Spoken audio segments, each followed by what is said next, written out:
পশ্চিম মেদিনীপুর থেকে পুতুলের হোম কিচেনে আপনাদের সকলকে জানাই স্বাগত। আশা করি আপনারা সকলে খুব ভালো আছেন, আমিও খুব ভালো আছি। দেখুন, আজকে আমি করব তিল দিয়ে আর ভেন্ডি রান্না।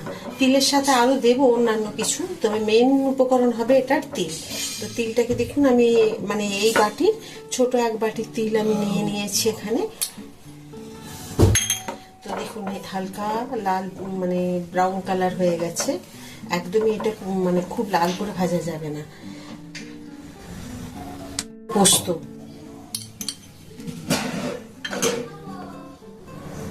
এটাকেও হালকা ব্রাউন কালার একদমই হালকা ভেজে নিতে হবে।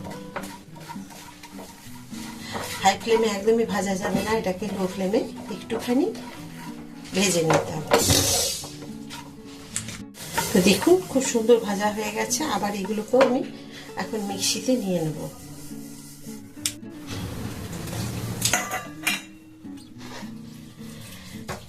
এখানে দেখুন নিয়েছি হাফ ইঞ্চি আদা, একটা টমেটো আর 4টে লঙ্কা। ঝাল আপনাদের ইচ্ছে মতো খাবেন, আর সবজির পরিমাণ, ভেন্ডির পরিমাণ দেখে আপনাদেরকে কিন্তু লঙ্কা, টমেটো, এই পোস্ত, তিল এগুলোকে নিতে হবে। সাথে দিয়ে দেবো এবার কাজু, দিয়ে দেবো আমি এক মুঠো কিশমিশ আছে প্রায় 17-18টা মতো, আর কাজু আছে 6টা।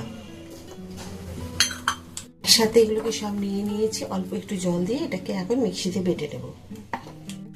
দিয়ে দেবো আমি একটু সর্ষের তেল,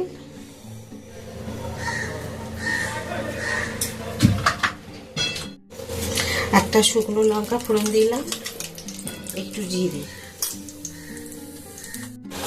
দিয়ে দেবো কেটে রাখা।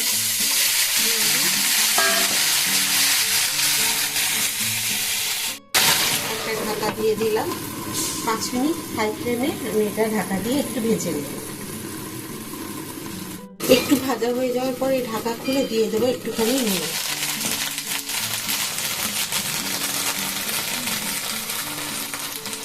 আবার নাড়াচাড়া করে দেবো যাতে ভেন্ডিগুলো খুব ভালো মতো সিদ্ধ হয়ে যায়।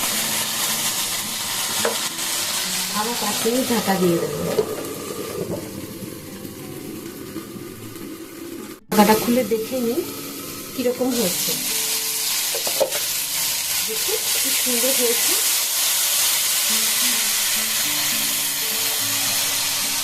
এখন দিয়ে দেবো আমি বেটে রাখা যে মশলা আপনাদের দেখিয়েছি সেটা।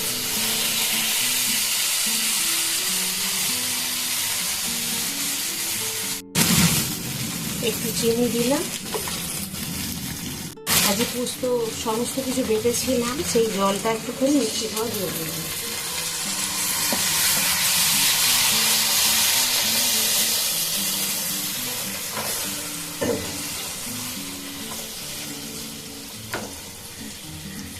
দেব একটু সর্ষের তেল,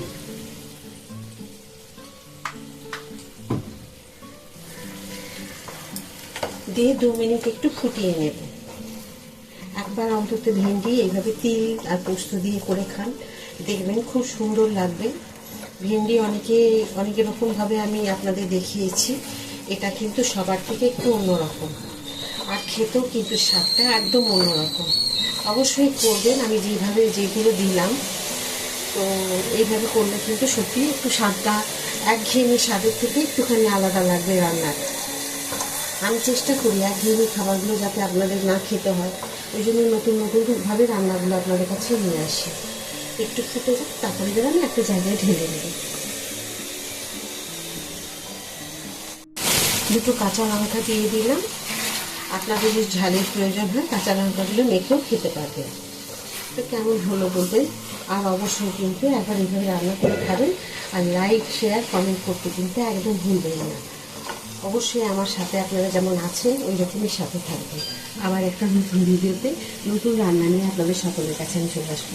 সবাই খুব ভালো থাকবেন। নমস্কার। গ্যাসটা অফ করে দিলাম, আমার রান্না কমপ্লিট।